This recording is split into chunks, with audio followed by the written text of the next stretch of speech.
अस्सलाम वालेकुम, मैं वकील बुखारी और आप देख रहे हैं MLT पाकिस्तान।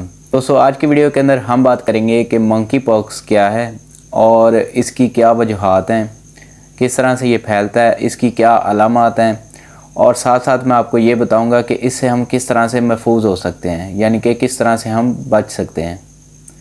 तो वीडियो को करते हैं स्टार्ट। तो चैनल को कर लीजिए सब्सक्राइब ताकि लेटेस्ट वीडियो आप तक ईज़िली पहुँच सके। मंकी पॉक्स है क्या? ये एक वायरल इन्फेक्शन है जो कि इन्फेक्टेड जानवर से दूसरे इन्फेक्टेड जानवर में मुंतकिल हो जाता है और उसके बाद इन्फेक्टेड इंसान से दूसरे इन्फेक्टेड इंसान में भी इजीली मुंतकिल हो सकता है। एक रिसर्च के मुताबिक दुनिया के 111 ममालिक में से तकरीबन 80,000 लोग इस बीमारी के अंदर मुब्तला हो चुके हैं और इसकी वजह से तकरीबन अभी तक जो 119 लोग जो है उनकी डेथ भी हो चुकी है। पाकिस्तान के अंदर अभी तक सिर्फ 3 लोगों के अंदर इस वायरस की तशख़ीस हुई है। इसकी कौन सी ऐसी अलामत है जिनसे इसकी मौजूदगी का पता लगाया जा सकता है? सबसे पहले जो है वो तेज़ फीवर होता है और सर दर्द होता है और कमर में शदीद दर्द होता है।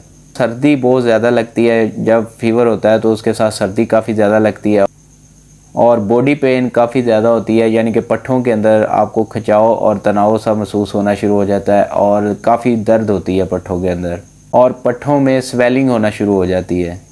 तो दोस्तों, सबसे पहले तो इसमें काफ़ी ज़्यादा तेज़ बुखार हो जाता है और बुखार के साथ साथ जो है वो हाथों के तलवों में और पाँव के तलवों के अंदर दाने बन जाते हैं। दाने किस तरह से बनते हैं, यानी कि रेशे वाले पीप वाले जो दाने हैं वो बन जाते हैं और इन दानों के अंदर जो है वो बहुत ज़्यादा ख़ारिश टाइप जो है वो होती है, यानी कि जो दाने होते हैं उनमें हाथों में और पाँव के तलवों के अंदर काफ़ी ख़ारिश होती है और काफ़ी तकलीफ़ दे जो है ना वो ये मरहला होता है। जब ये दाने खुश्क हो जाते हैं, यानी कि हाथों में और पाँव के तलवों में और जिस्म के ऊपर, तो उनके निशान जो है वो नहीं जाते, वो काफ़ी देर तक वो निशान जो है वो जिस्म के ऊपर ही मौजूद रहते हैं। ये इन्फेक्शन 14 से 21 दिन तक जिस्म के ऊपर मौजूद रह सकता है। 14 से 21 दिन के बाद जो है ये ख़त्म हो जाता है। अभी बात कर लेते हैं कि हम मंकी पॉक्स से अपने आप को किस तरह से महफूज रख सकते हैं। ये बीमारी मोस्टली सेक्स वर्कर्स में पाई जाती है और ऐसे लोगों में ये ज़्यादा और तेज़ी के साथ फैलती है जो कि जिस्मानी ताल्लुकात एक से दूसरे पर्सन के साथ ज़्यादा रखते हैं और एक इंसान से दूसरे इंसान को ये बहुत ज़्यादा जल्द इन्फेक्ट करती है।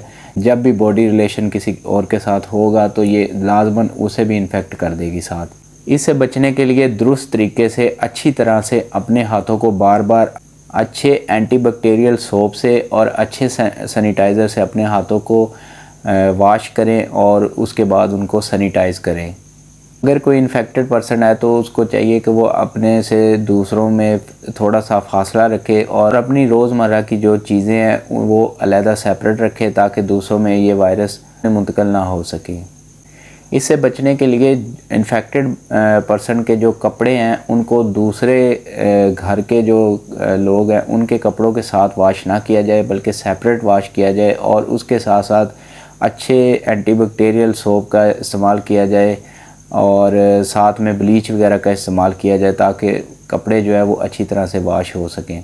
तो दोस्तों, इससे बचने का एक और बेहतरीन हल ये भी है कि अगर आपकी फ़ैमिली में कोई ऐसा पर्सन है जिसको ये मसला हो रहा है और अगर आपने चेकअप नहीं भी करवाया तो ख़ुद को सेव करने के लिए आप डेली बेसिस पे नहाएं और अपने कपड़े चेंज करें। और दूसरे नंबर पे, अगर आप एक हॉस्पिटल वर्कर हैं या आप किसी ऐसे अदारे में काम करते हैं जहाँ पे लोगों का आना जाना बहुत ज़्यादा है, बैंक वगैरह में या किसी ऐसे पब्लिक प्लेस पे आप काम करते हैं, तो आपको चाहिए कि अपनी हिफाजती किट वगैरह का इस्तेमाल करें। जब भी आप अपनी ड्यूटी वगैरह को ख़त्म करें, ऑफ करें, तो उसके बाद आप घर आने के बाद अपने हाथों को अच्छी तरह से सैनिटाइज़ करें और वॉश करें और शावर लेने के बाद अपनी फैमिली के साथ आप टाइम स्पेंड करें।